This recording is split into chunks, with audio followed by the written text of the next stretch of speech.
The process starts with character, right?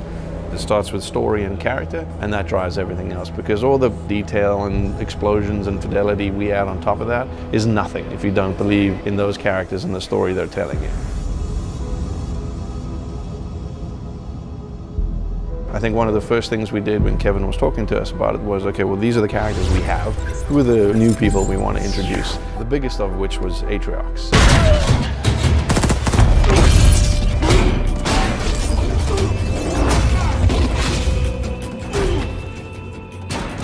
Put a lot of effort into establishing a new enemy, because you can have a great good guy, but he really needs to have an equal bad guy. A brute who can outthink you as well as outfight you physically is a very different kind of a threat, and so that's really where Atriox was born.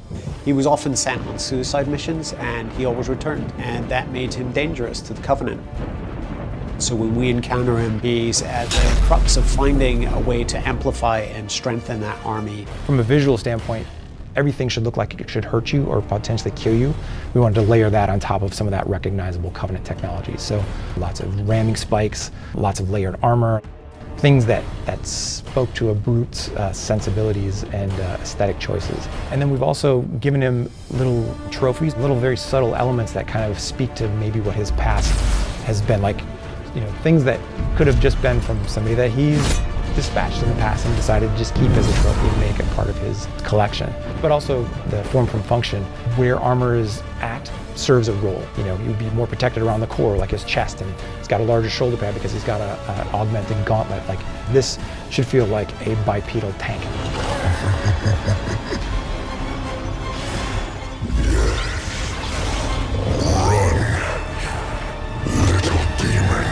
I wanted to have a reason for you to fear him, and the best way to do that is have Isabel tell you who he is and why we need to run.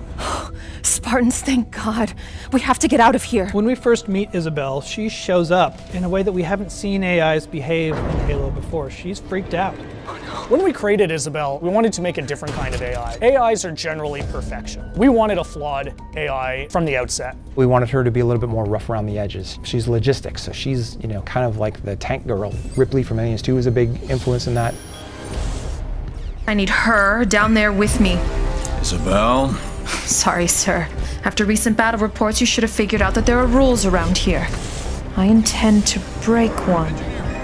We had a real task set out for us in finding not only the person who will be Isabel, but what that voice is. And I think we couldn't have had a better actress for the job. Sir, yes, sir.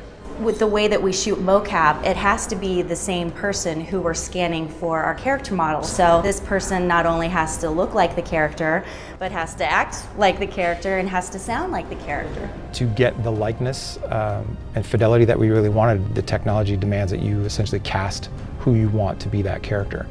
It's a creative choice, but it's also to showcase the best technology that's available out there. When it works so well, and you just get everything at once, and you really breathe life into that character. It's almost like directing a movie, right? At the end of the day, I mean, cinematics has always been somewhat like that, but now you've actually got us in the studio directing these actors. The process has just changed so much. I really think those first cinematics of the original Halo Wars just kind of raised the bar for the industry as a whole, and that's what we're doing again. I think it's important not to miss, you know, the point that people love these characters that we're creating, and that requires us spending time and effort making sure that they're well-rounded and real. From the first word on the page to the first design we draw, to the actors that breathe life into them, to the final lighting and animation parts that we do here. Every single piece needs to fall into place. There's a lot of people out there that expect a lot from this franchise. That to me is the most exciting thing when you are putting a face to a brand new character. You're creating a new digital life, which is pretty awesome.